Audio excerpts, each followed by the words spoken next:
Hello again, everybody. I'm here to do my 10-minute wrap-up conclusion of my role play video with my client.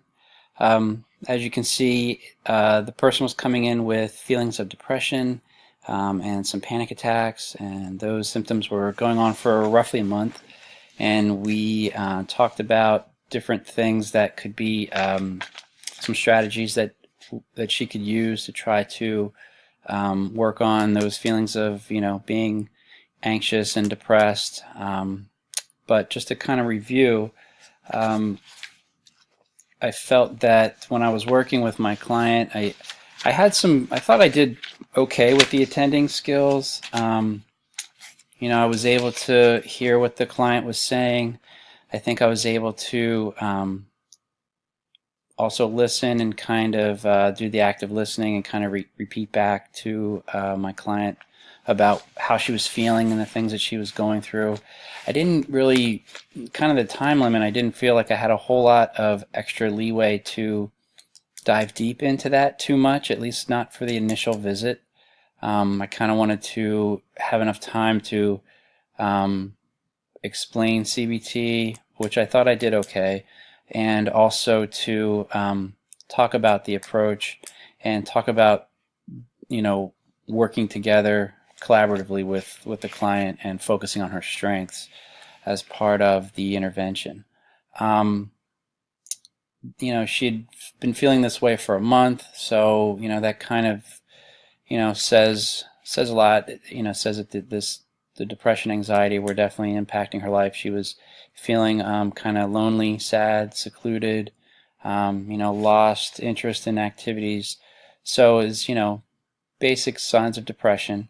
I tried to encourage the client to, let her know that, depression's treatable, that it's good that she's coming in to talk to somebody about it, and just wanted to make sure that she felt comfortable with, the idea of trying to restructure thinking and maybe change some behaviors. So the CBT approach, she had to deal with things like being worried about her job, school, friends, break up with her boyfriend, dating her best friend, dating her ex-boyfriend. So, losing relationships, feeling angry, feeling sad, feeling lonely. She hasn't had a whole lot of coping skills that she's developed, so I try to come up with preferred activities that she likes to do as the therapeutic technique. So hopefully that was stated well enough. Trying to focus on things that were strengths based in a collaborative approach, trying to make her kind of come up with the things that are helpful.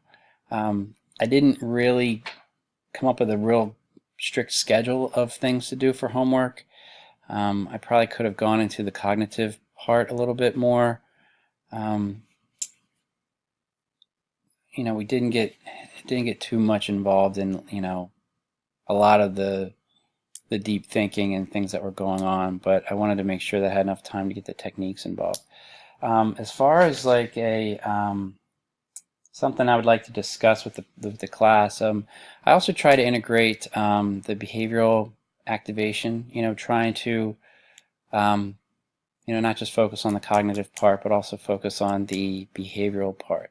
If you can change someone's behavior, you can hopefully work on changing thoughts and feelings too. So that's kind of what I was geared towards, is looking for preferred activities, and hopefully the ones that we came up with were things that would be effective. I probably could have done like a ABC worksheet, or mapping out more of what her thoughts and feelings were, through the depression. But then again, I felt like I was kind of limited for time. So that's pretty much my main thing, is making sure that I got the CBT technique across, explained it, made sure the client felt safe, felt comfortable. It was an initial assessment. I didn't talk about ethics and mandated reporter. I probably should have added that, but that's something that we did in a previous assignment, and I kind of felt that was a little redundant, but that's something I would have to do in any initial appointment with a client. And I just wanted to make sure that I was covering the full CBT approach. I know there are a lot of different CBT styles, but I know that it is an effective intervention for depression and anxiety. So I wanted to make sure that she felt, like I said, comfortable, and that we're working together collaboratively and focusing on her strengths and preferred activities. So that's pretty much it. I don't have a lot more to add. Thanks for watching the videos, and I wish everybody best of luck in their field coming up soon, and hope this class was a good learning experience for everybody. I know it helped me out a lot. So take care and good luck.